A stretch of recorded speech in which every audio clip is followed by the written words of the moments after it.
Hi, smart moms and dads. Welcome to another episode of the Brainy Moms podcast, brought to you today by Learning RX Brain Training Centers. I'm Dr. Amy Moore. I'm here with Sandy Zamalis, and Sandy and I are going to interview Bryn Miller today. Bryn is an adolescent eating disorder therapist turned parent coach who empowers parents to get calm and confident so they can connect to both their children and the parents they want to be. She has a decade of experience working with adolescents and young adults with mental health issues alongside their parents and caregivers. And she approaches parent coaching with the goal of whole family healing. As an expert in the field of caregiver support and a parent herself, she founded Bryn Miller Parent Coaching and developed a signature 5-step program called the Response Roadmap. She's going to join us today to help her mission of getting actionable tools in the hands of parents. Let's welcome Bryn. Hi, Bryn. Bryn, hey, how are you guys? Good. How are you? I'm good. I'm good. Nice to meet you. Good to meet you too. I think you are just down the road from me. I'm in Colorado Springs. Oh, no way. That's so cool. Have you been in Colorado Springs a long time? We moved here in 2006 Okay. from Yeah. the South. Yeah. So how Oh, long that's have you so been here? cool. I actually grew up here. So I grew up in like outside of Vail and then went to college in California, lived there for a long time, lived in New York for a long time. And then my husband, who grew up in Denver, actually, we moved back in, gosh, it was 2016, right before my oldest was born. So yeah, Okay. Yeah. yeah, Well, my fun. husband went to the Air Force Academy for college, and he Okay. said, okay, I want to retire here. Yes. He loved it so much. And then in 2006, he just got super lucky to get stationed back here at the Air Force Academy. So he was able to finish out his Air Force career and then here, and then we just stayed. Oh, that's amazing. It's Yeah. such a great spot. Yeah. Yeah, I'm partial, I'm biased, but I love Colorado. Sandra, where are you? I'm in Virginia. I'm on the other side of the country, but I agree. Colorado's lovely. So I do like Virginia though. Oh, that's so So nice. It's so nice to be close to everybody. yeah, yeah. Yeah. Speaking of lovely spaces, I just want to sit in your room and I just want to get a cup of coffee and go sit Yes, in. that's the vibe. I'm like, okay, come in. I'm like, I have blankets, I have pillows, like kick your feet up. So I want to Yeah. create that space for people. And for selfishly for myself, I'm here a lot. So I'm like, I want it to be nice. Yeah. Well, Oh. we are excited to talk to you. So nice to have you today. Hey, thank you guys for having me. I'm excited to be here. So we love talking about teens on our show and parenting teens. We just always feel like there's never enough resources for parents out there for parenting teens. So share with our listeners, how did you get involved in this area? Yeah, it's a great question. And I feel the same way. And I love working with teens. I love working with parents of teens. And so I just get so excited. I think there's so much stigma around being a teenager and parenting a teenager. And it's really such a cool time of life. It's such a cool time of development. And so I think we all need to have this paradigm shift around how teenagers are actually way cooler than we give them credit for, I think. But in terms of how I got into this work, when I went back to school to get my master's in mental health counseling, I knew I wanted to work with eating disorders. I was just really passionate about that work, really curious about that work. And as I got into my first internship placement where I was working in an eating disorder setting, the kind of gold standard treatment for adolescents that are struggling with anorexia nervosa or bulimia nervosa is a type of therapy called family-based treatment. And what it does is really empowers the parents of the adolescent to help the adolescent overcome the eating disorder. And so, in getting trained in that work and starting to do that work, I had the opportunity to work with the adolescent, but also in conjunction with their parents and really like leveraging the love that the parents have for their adolescent in order to help them overcome this incredibly complex, incredibly challenging mental health issue. And it just watching it work over and over again felt kind of the closest thing to magic. And so I fell in love with working with the adolescents, but also really fell in love with the parent and caregiver work. And so that's kind of this Venn diagram for me of, in a perfect world, getting to support an adolescent, but also getting to support their parents and their caregivers and helping them kind of come together regardless of what the mental health issue is or whatever the struggle is, helping them sort of build a bridge is something I feel so passionate about and so excited about. So as I kind of started down that road and did that work, it felt like home. It felt like this is the work I'm meant to do. And I've really been doing it since. So it's been, I think, 11 years since then. And I've really kind of exclusively done that work. And then parent and caregiver support work kind of.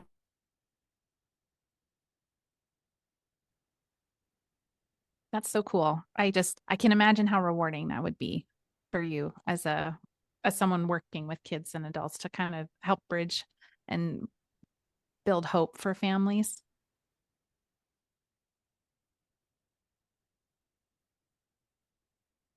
Okay, did I freeze or did you guys freeze? Just to see it work. I think you froze for a Yeah, minute. you're freezing. Yeah.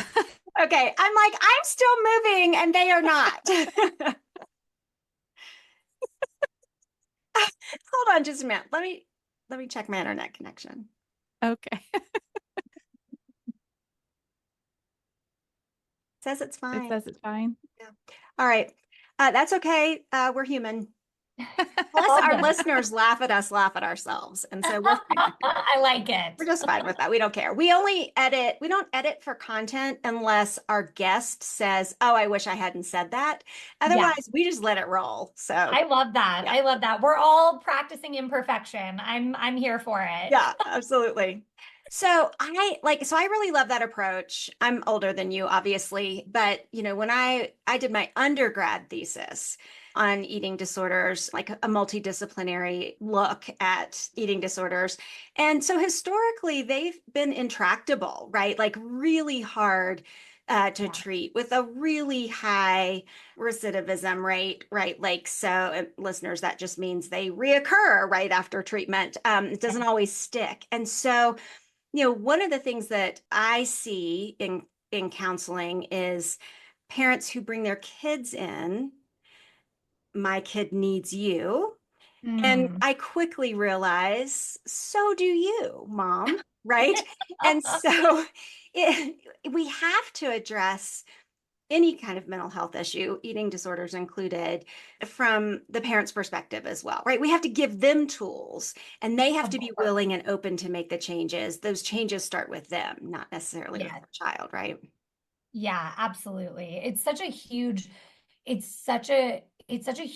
piece of the puzzle. And I think, when I have a parent that kind of shows up and sort of drops their teenager on my doorstep, so to speak, my therapy office, and they're like, you fix them, you do this, right?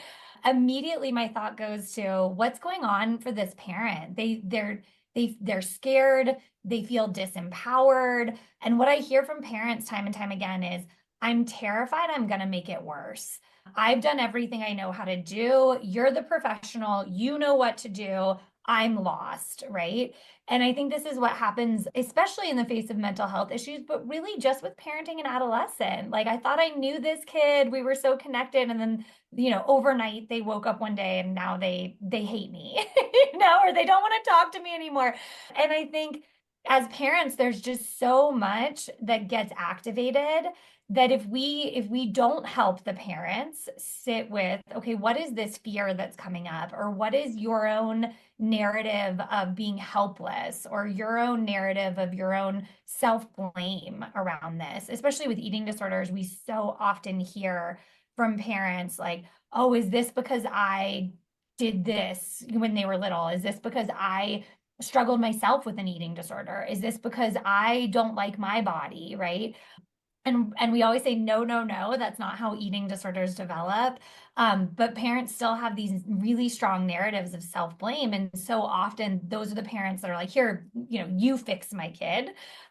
Because they're so scared that they're going to make it worse, right? And so yeah, it's really fascinating of how do we help the adolescent, but also how do we help the parent feel more empowered, because when the parent can show up and support the adolescent, that's the win. I always say to parents, I'm going to be a blip on your kid's radar, even if I'm their favorite therapist and they fall in love with me, and we do all this great work together. At the end of the day, I'm going to be in their life for a year, maybe two. You get to be in their life forever. You're their parent, you're their mom, you're their dad, you're their stepmom, whoever it is. And that I really want you to feel like you can support them, because when they're 30, when they're 40, that phone call is coming to you, not to me, as it should. And so it's such a cool way to support the adolescent or the young adult by supporting the parent or caregiver, but also the way in which it helps the parent and caregiver feel again like they know how to parent and that they feel good about how they're able to show up for their kid. So that's always such a cool kind of win-win for everybody. So you talk a lot about how, one of the biggest struggles that parents have is that they feel confused instead of confident, right? And like you were just saying, they don't want to do something to make something worse, Totally. because they're confused, right? And the only way that we can help them become confident is to give them information, right? To give them what they need to know so that they do have the confidence to respond empathetically and confidently. So you mentioned some ways that eating disorders don't begin, right? That it isn't because the mom might have had one or said something wrong. So talk to us a little bit about what is happening there. Like how do eating disorders develop and what should parents be looking for and responding to? Yeah. Oh my gosh, that's such a big question, but such an important question. And I think the first thing is just that there's so many variables, and that the reality is that we don't know what causes eating disorders. Just like many mental health issues, it's not like a COVID test where we can say like, oh, you have it or you don't, or we can isolate it to this single gene. It's much more complex and complicated than that.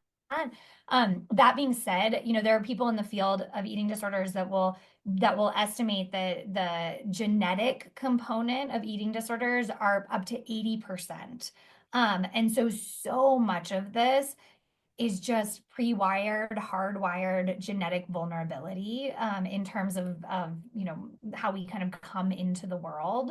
And sometimes I'll hear families say, well, I never had an eating disorder, or no one in our family did, but it's complicated the way our genes all kind of express, right? And then you also have the epigenetics, which is the relationship between the genetics and the environment.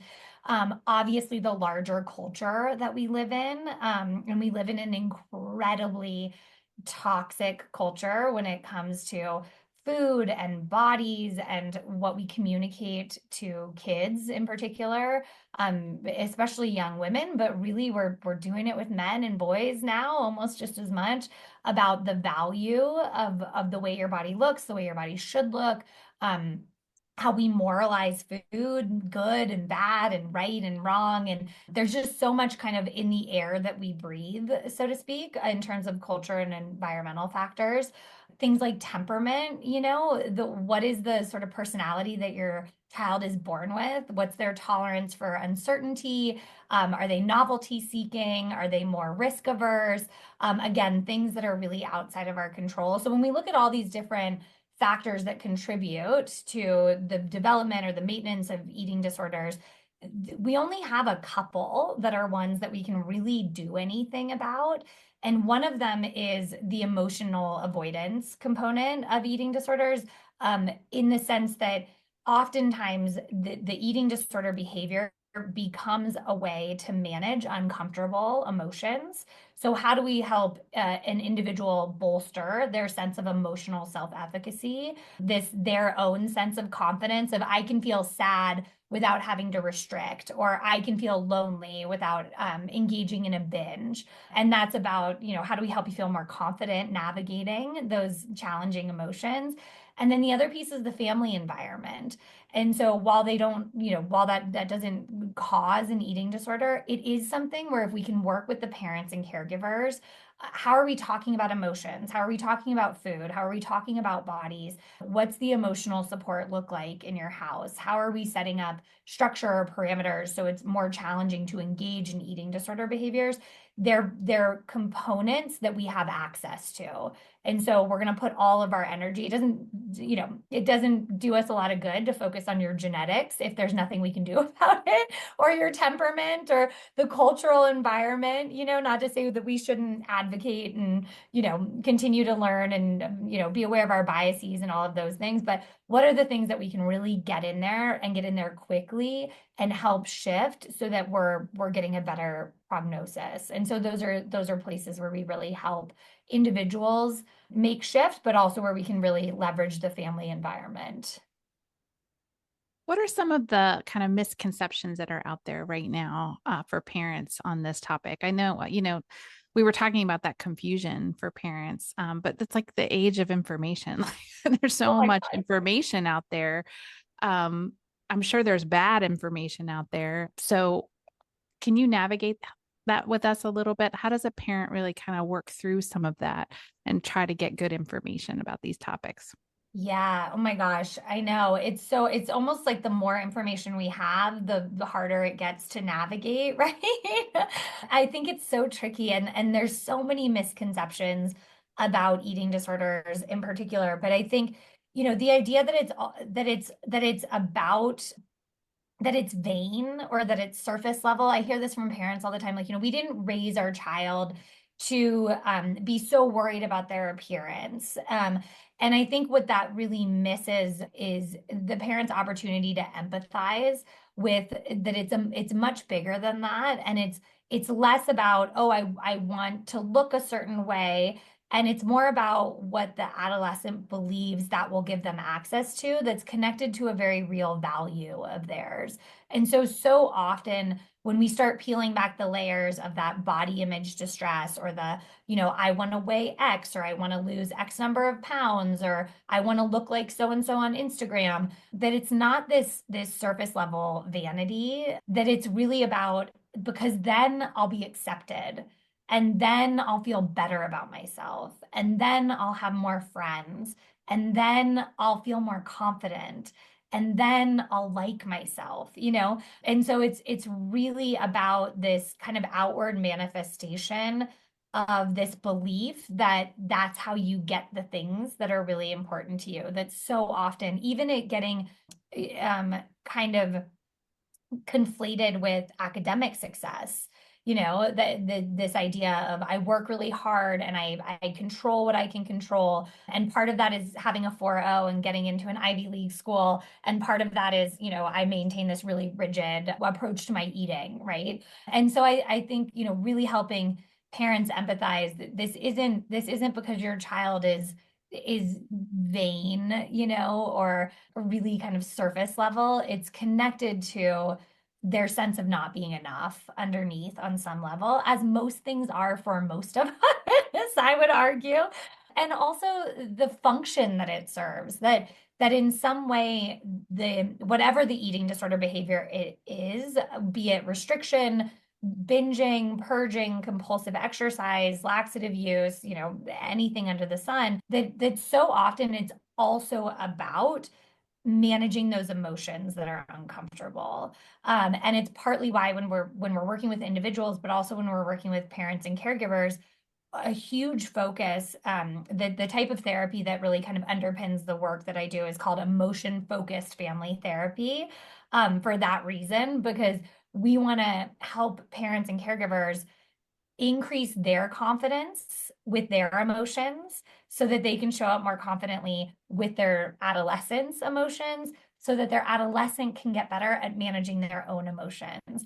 And that not only is that going to help them kind of combat whatever eating disorder behavior is showing up, but it's also going to help them build more resilience so that they are better able to manage all of the feelings that come up being a person in the world for the rest of your life without going to some of those avoidance strategies, be it self-harm, be it avoidance of the feared stimulus like we see in anxiety, be it engaging in rituals of like OCD, be it substance use.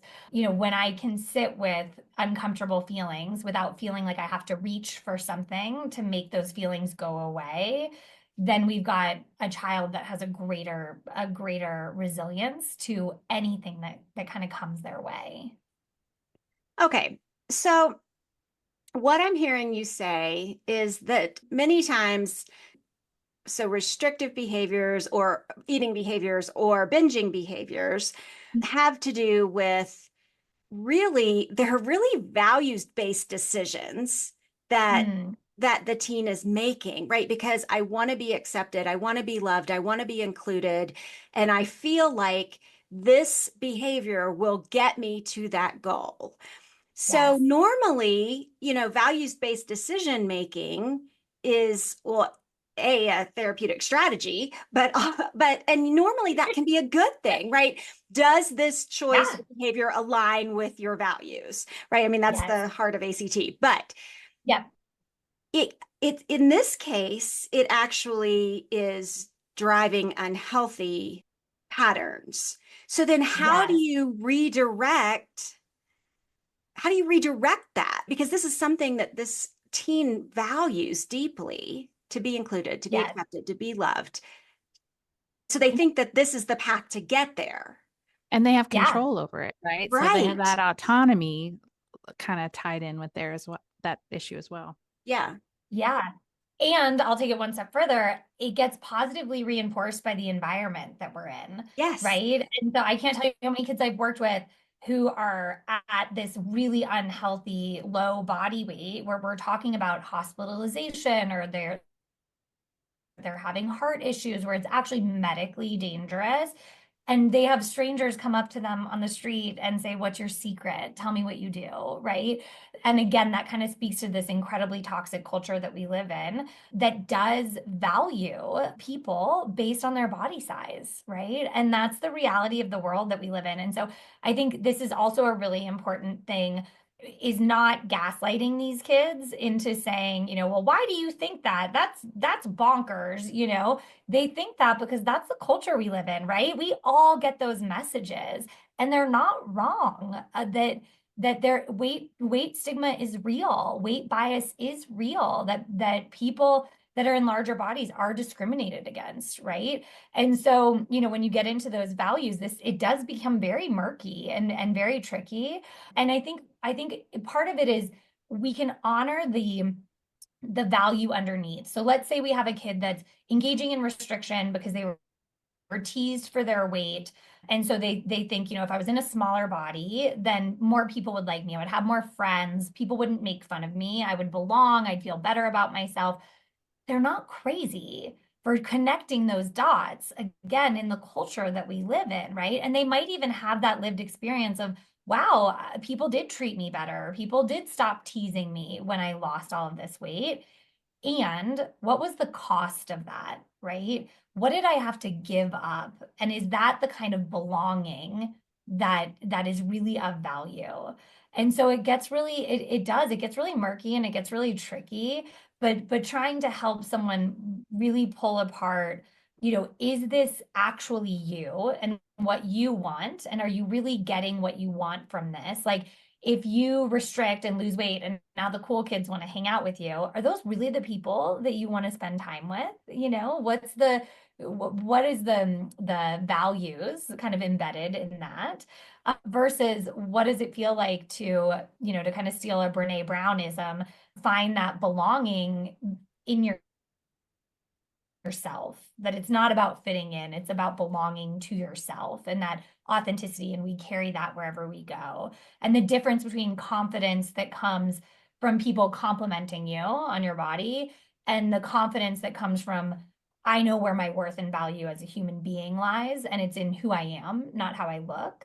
But again, I say to kids that I do this work with, you are going to feel for the rest of your life like you're swimming upstream in a culture that is going to tell you everything otherwise. And with the proliferation of all of these weight loss drugs and how that's everywhere in the world now. I mean, it's really fascinating. Kids are growing up in a really complicated world when it comes to all of these things. And so I think, getting back to your question, honoring, of course you want friends, of course you want to, have romantic relationships, of course you want to, feel like you're taking care of your health. These values, there's nothing wrong with these values. These are great values to have. Is the eating disorder actually getting you what you want, or is it actually taking you further away from those things? Because what happens is it tends to grow bigger and bigger. It has this kind of snowball effect where even if it started out by getting you some of the things that you want, it tends to take over. Most people that I work with will do this exercise where we do a pie chart of, okay, and if a pie chart represents 100% of your waking thoughts and feelings and behaviors in a given day, what percentage of that is driven by thinking about food and eating in your body? And people that are in the throes of this will say, I would say on average, between 80 and 90%, they are thinking about food in their body. And so think about the rest of the parts of their pie chart that have to shrink down pretty small to allow for that. Of, okay, where's the energy towards school and friends and your family and your hobbies? And how do we make those pieces bigger and start to shrink the piece that the eating disorder has taken up? So it's kind of it gives you this false sense of moving towards your values, which can be very intoxicating and very tempting, which is why eating disorders can be so intractable, like you said. But when we really look at it, it's tending to be doing the opposite. I love that your work is really parent focused and parent centered. This particular topic that we've been discussing is a really emotionally charged topic for parents. It's like a life or death Yeah. situation that we're kind of talking about in some regards. But you can also expand that out to lots of other things that are going on in a teen's life. So, how do you help parents kind of deal with that piece and stay calm? Because that calmness is what's going to help get them through it, right? If they're escalating, that's only going to fuel the fire and then cause all sorts of issues on top of what they're already dealing with. Yes, absolutely. And I think it's one of the biggest things that, when parents come to me and I say, what are your goals? One of the first things that comes out of their mouth is, I want to be able to be more calm in the face of this. And to your point, it is, I love it. It is. Is it a cat tail? Yes. I love it. She was dying to get up here. Oh my gosh, we have to let her. She wants to be in the conversation. I get it. That's amazing. But being calm in the face of this, like you were saying, it runs counter to all of our wiring as parents. And eating disorders do have the second highest mortality rate of any psychiatric illness other than opioid addiction. And so it is life and death. Also, the rates of suicide with people struggling with eating disorders are incredibly high. Not to mention what we've been finding out about, despair and suicidal ideation with adolescents already, especially since COVID. And so, yeah, I mean, the stakes don't get much higher for a parent. But again, like you said, you can sort of extrapolate that to also talking about vaping and drinking and, all the other things that parents of adolescents are navigating, driving a car. And so, yeah, it is counterintuitive to stay calm in the face of your child's struggles, especially when they're really intense.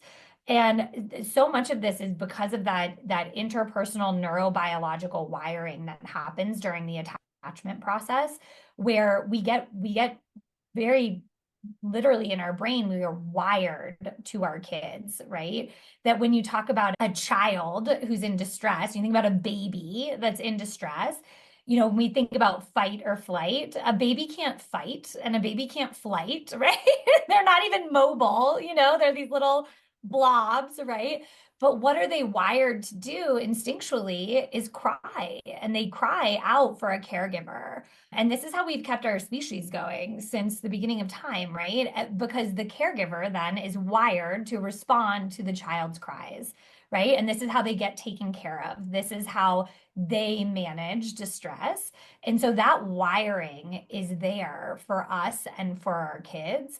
And so to stay calm in the face of your child's distress is actually very counterintuitive, right? We're not wired for that. We're wired to get right on the roller coaster with them as they're getting whipped around and we're getting whipped around, right? And And to so, try and fix it, right? oh, Like we want to fix it. well, and that's the other thing, right? Like that's our knee-jerk reaction, right? Like our kid gets distressed, we get distressed right along with them, and our next impulse is we want to fix it, right? And of course, so natural when they're little, oh, you have a boo-boo, here's a Band-Aid, like, oh, you're sad, I'm gonna give you a hug, right? But what happens as they get older, it just gets so much more complicated than that.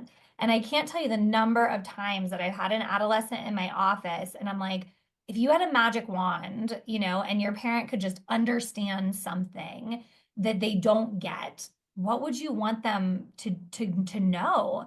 And almost invariably, the first thing out of their mouth is, I don't want them to fix it. I just want them to listen. I just want them to hear me. I just want them to be there, right? I had this brilliant adolescent that I worked with, and she said, "You know what I told my mom the other day?" And I said, "Oh God, tell me." Like, oh, what are we gonna get? And she said, "I told her, you trying to fix me is the problem." And my brain just about exploded. And I'm like, okay, I'm going to write that down. And it's so natural because we see them in distress and our knee-jerk response is we want to fix it. But what happens is that in trying to fix it, we miss the opportunity to sit with them in whatever they're struggling with and to help them help themselves fix it, which is really where that resilience gets built. It's really where their confidence in handling their emotions gets built. When we come in and we fix it for them, on some level, it communicates, I don't think you can do this on your own. That we're not communicating a confidence to them. And we don't do this intentionally, of course. Our intentions are, oh my gosh, we want you to not feel sad, or I want you to not feel angry, or I want you to not feel lonely. It's so well intended as parents. And yet, what happens is we totally miss our kids. And we miss the opportunity to, again, Brene Brown she talks about how when our kids are struggling, it's like they're sitting in a dark room. And our first instinct as parents is to walk in the room and be like, flip on the light switch and be like, why are you sitting in the dark? Don't sit in the dark. That's stupid, right? And they don't want us to do that. That's not what they need from us. And so can we walk into that dark room and sit with them in the dark room and say, I can sit with you in the darkness. It's okay that it's dark. And I'll be in this with you until you're ready to get up and turn the light on and be with them in that moment of struggle so that they're not alone in it. But then they know where the light switch is, which they never find out if we keep flipping it on for them, right? But some of that is also like we communicate that the darkness is bad. By coming in and flipping on the light switch, we're saying to them, oh, we don't do darkness. And the reality is that life is full of darkness. Life is full of trials and tribulations and pain and loss and suffering. And so we want our kids to be able to navigate that. We want them to feel confident in being able to handle that. And we can help them build that by sitting in the dark with them and then helping them find the light switch, But we have to police ourselves because man, do we want to go in and flip on all the light switches because it breaks our heart to see our kid in the dark, right? And that's where it gets to this idea of the first step with parents is always you have to figure out what's getting activated for you in the presence of your child's struggle so that you can manage that yourself. You have to manage your own distress before you can help them manage their distress. because otherwise you're going to run around flipping on all the light switches and kind of rob them of the opportunity to do that, but also inadvertently communicate that darkness is bad. And darkness isn't bad. Darkness is part of life, right?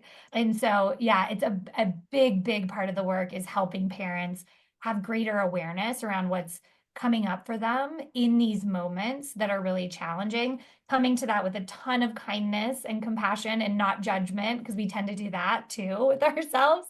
And then how do we help you get regulated and calm so that you can turn around and sit with them in the dark and have the patience for them to feel around for the light switch, which sometimes takes longer than we'd like.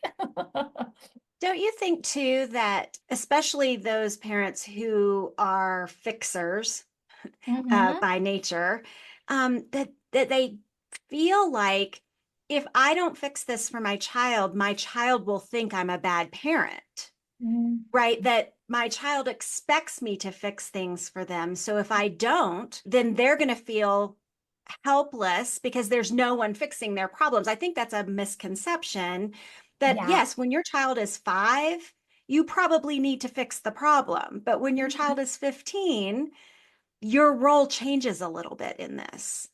Absolutely. Absolutely. And I think it is, you're hitting this moving target, right? And that when, if you think about from the time when they're born, you have to fix everything for them. They're so helpless, for such a long period of time. And so there is this transition of at what point do I step back and let them figure it out? And then what are the places where even when they're 15 or 20 or 25, that I do need to intervene in some way because there's a health and safety concern there's a danger there. And I think that gets really tricky too, of where do I step in because it's actually not safe, right? And yeah, I think that's such an interesting, the juxtaposition between the parent thinking, oh, my child will think I'm a bad parent if I don't fix this for them, versus the adolescent sitting in my office and being like, oh, will you tell my mom to stop trying to fix it all the time? And so it's kind of an interesting conversation of like, if you think that, maybe ask your adolescent, like, if I didn't, help you write your essay at midnight on a Tuesday, right? And I think there's also the distinction, and this gets so nuanced, but the distinction between scaffolding and fixing. Like fixing is like, okay, I'll write your essay for you, which we don't want to do, right? But scaffolding is, okay, I know it's hard for you to focus because you also have ADHD, or because, you've had so much going on this week and now we're doing this at the last minute. How do I help support you to figure this out and provide some of that like safety net or kind of like the scaffolding, right? With the intention of, I'm going to gradually pull this off so that you're able to do it. It's kind of the difference between the training wheels and like riding the bike for them, but I think it's not always, crystal clear of where that line is. Right. And we You don't know want to what? step Yeah, on their agency and right. independence either. Like No. I found that what was the most effective with my kids as they were teens was to ask, how do you want me to show up for you right now? Yes. Because Yes. sometimes they do just want you to come in and tell them how to fix it, right? Tell them how to Yes. solve the problem or do it. But a lot of times, like you were saying, you just want to sit in that. They just want you to sit in that space with them, to recognize that they're hurting, to hold space for those big feelings so that they know that they're not alone. Yes, absolutely. And I think when I work with parents, I always say, 30,000 foot view, this work is about a marriage of the empathy and the compassion and the listening and the validation and the practical support. And sometimes it's 90-10, sometimes it's 50-50, right? But that we don't want to skip the part where we're helping them put words to what they're feeling before we come in and problem solve, of like, okay, you're frustrated, you're feeling overwhelmed because I get it, that makes sense. Okay, how can I best support you? Right. And then we come in with some of that like very practical problem solving sometimes. And sometimes we don't even need to do the practical problem solving. It's like, oh, you had a tough day with your friends and you're feeling really lonely and you're worried where you kind of fit in all of this. And it makes you wonder if you're ever going to find your people. And that's so tough. I mean, that's so painful. And I can sit with you in that. And then there's not a ton of problem solving to do because that's theirs to figure out. We can't make friends for them. We can't solve the teenage drama that's happening, right? Even though, gosh, we wish we could, but just sitting with them and helping them, again, put words and process is helping them build those emotion regulation muscles that are going to also kind of inoculate them from reaching towards those things those more destructive or maladaptive coping that we reach for when we feel like we can't handle those emotions. Are you concerned about your child's reading or spelling performance? Are you worried your child's reading curriculum isn't thorough enough? At Learning RX, we recognize that most learning struggles aren't the result of poor curriculum or instruction. Instead, learning struggles are typically caused by having cognitive skills that need to be strengthened. Skills like auditory processing, visual processing, memory, and processing speed. Learning RX one-on-one brain training programs are designed to target and strengthen the skills that we rely on for reading, spelling, writing, and learning. With experience training more than 125,000 children and adults already, we'd like to help get your child on the path to a brighter and more confident future too. Give Learning RX a call at 866-BRAIN-01 or visit learningrx.com. That's learningrx.com.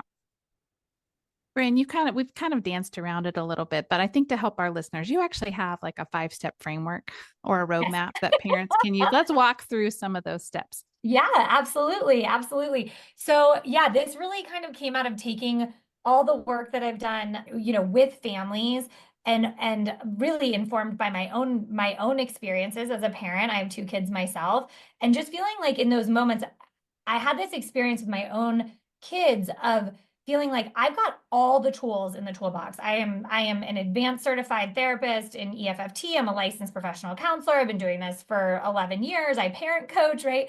And yet in these really hard moments with my kids, it felt like the bottom fell out. And it was like, I can't find my toolbox. I don't know who moved my toolbox, right? And I'm sort of like groping around in the dark.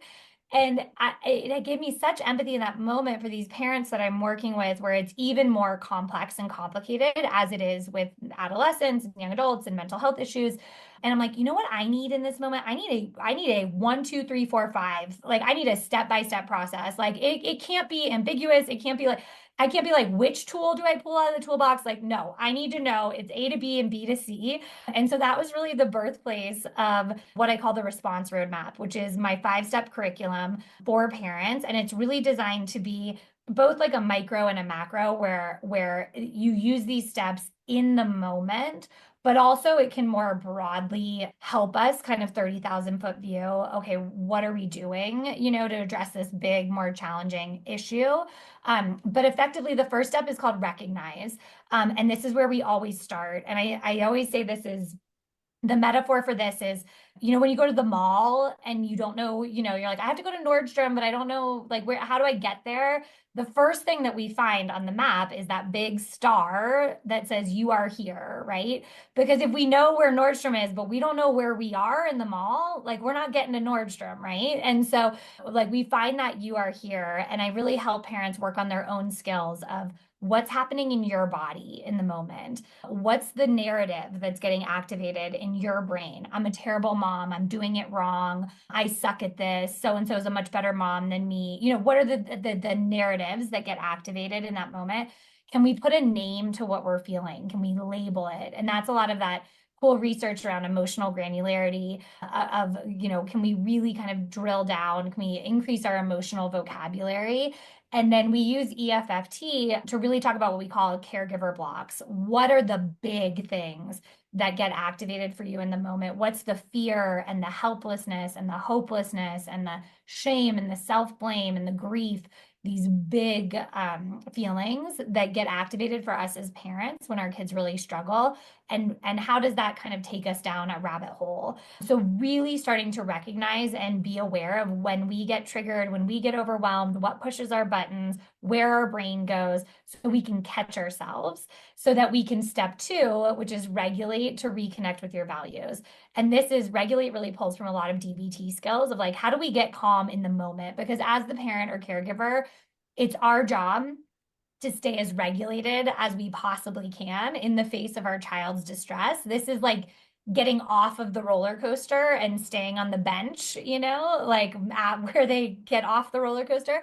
And then we want to, from that place, like, so get really calm. How do we get as calm as we can given the circumstances so that we can also reconnect to our values? Who do I want to be as a parent for my child when they're struggling? I want to be a safe space. I want to be an anchor in the storm. I want to be the lighthouse. I want to be a coach. These are things that I've heard from parents over the years, but, kind of what's your North Star? So even when you feel lost, take a deep breath. Who do I want to be for my kid? I want to be a kid. I want to be a parent where they feel like they can always tell me how they feel. That's a huge one for me. And so am I showing up in a way that's facilitating that? And if not, can I get calm so that I can, right? And then the next step 3, is called respond effectively. And this really pulls in EFFT emotion coaching, which is this 3-step process of validate their feelings, come to it with emotional support, and then follow up with practical support. And this kind of gets into that conversation we were having of how do we help them know, it's dark. It's okay that it's dark. We don't have to be afraid of the dark. And I'm here with you. And tell me if you need some help finding the light switch, right? That's like, how do we operationalize that? And we actually have scripts that we like pull out and pen to paper so parents feel more confident having these really hard conversations. And then step 4 is refuel, which I used to talk about as self-care. And then all the parents is, everyone's eyes kind of glaze over because everyone's like, self-care, like, leave me Yeah, alone. who's got time? Who's Right. got time, right? And so I'm like, okay, it's not self-care. It is refueling, because you don't drive your car in an empty tank because you know what's going to happen. You're going to end up broken down on the side of the road, and it's going to be a bigger pain in the butt than if you had pulled into the gas station when the light went on and filled up, right? And so really talking to parents about taking care of yourself is non-negotiable. Your loved ones are downstream of you. What you do to take care of yourself has a direct and huge impact on them. And so really reframing that kind of paradigm shift, especially for moms, I have to say, is how do we refuel? And then step 5 is reflect and repeat. And this is just this idea of like, okay, we got through that really tough moment. Take a time out. How did it go? What went well? What would you do differently? What did you learn? Because every moment is an opportunity to just learn how we're going to move forward. And then the repeat is we hold the hope and we never give up, because that's what we do as parents. And it's one of the reasons I love doing the parent and caregiver work, because there is no one as motivated. There is no one whose love can move mountains if we leverage the way a parent loves their child. I mean, the superhuman things that parents can achieve, with the right support is hard to overstate. And so really wanting parents to feel empowered. And then, how do we hold the hope even when it's really hard, as it can be, especially with eating disorders, but really just with, the day-to-day struggles. And so really kind of give parents a place of like, okay, here are the direct steps of how do we operationalize all these awesome tools we have in our toolbox and use them in a way that will help you be more effective. So, Bryn, I know you have to go because you have a client. And so, we would love for you to come back.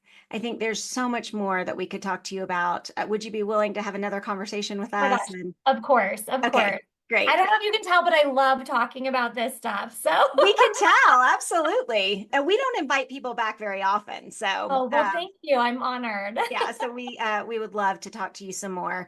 But these steps are available on your website. You actually have a free graphic that people can download to be a reminder, but you also have like an online course and a coaching package so that parents can really dive in with you, right? Yes, yeah. So I kind of take all this curriculum and sort of get it to people in a handful of different ways, with the goal of getting this into the hands of as many parents as possible, as easily as possible, just because I believe in these skills and tools so much. And so I have an online course. It's got about 7 hours of material kind of broken down into these bite-sized modules with handouts and resources.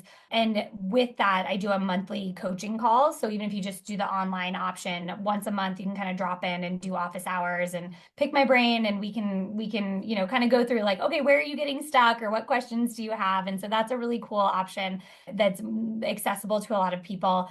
And then every once a quarter, I run a small cohort, so 5 sets of caregivers, and I'll move them through the online course over the course of 8 weeks. So you get that kind of added support, accountability, and then you get in the room with other parents that are doing this, which I think is just so important, because a big piece of this is feeling like you're the only one who's struggling with this, when it couldn't be further from the truth.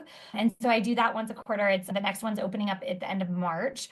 And then I also do the course alongside one-on-one coaching. So for people that are like, no, I really want to get in the room with you, I really want to deep dive and kind of tailor this, we combine the online course with the coaching. And then there's a ton of freebies on my website. So there's a video all about using some of these skills and what are some of the foundational skills, that comes along with a companion workbook. You can access some of the first few videos of the course. There's a ton of stuff on there. I do a newsletter that I send out once a month that I try and keep, you know, entertaining, hopefully.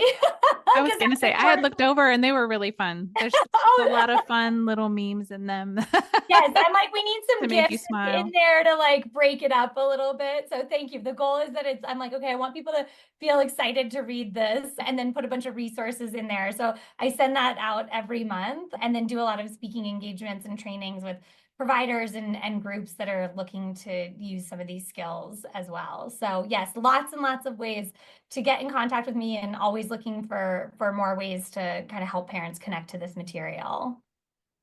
All right. Well, Bryn Miller, thank you so much for being with us today. And we look forward to having a second conversation with you soon.